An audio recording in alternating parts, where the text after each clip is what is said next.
winning praise everywhere.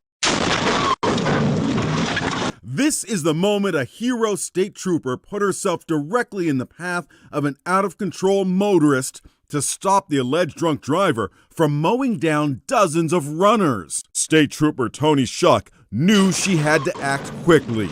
Behind her, a 10K race is underway on the Sunshine Skyway Bridge in Tampa. She put her life on the line to save all those runners.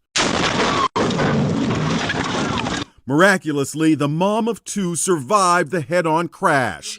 Today, she's speaking with Inside Edition. And my decision was just to put my truck in the middle of the road and hope she'd see it, and then she would stop. And if she had gotten onto the bridge, it would have been probably devastating. I-275 leading to the bridge was closed. You can see another deputy trying to pull into the path of the oncoming car, but the driver swerved and kept going. Did you brace for impact? I don't really think I braced for impact.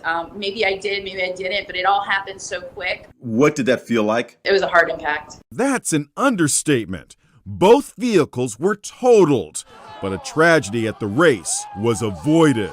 The suspect, 52-year-old Kristen Watts, was in a wheelchair when she appeared in court, charged with DUI. She has pled not guilty and chuckled when asked if she could make a future court appearance. Well, considering I don't have a car. I believe I had, an angel riding shotgun with me because I was trying to protect somebody else.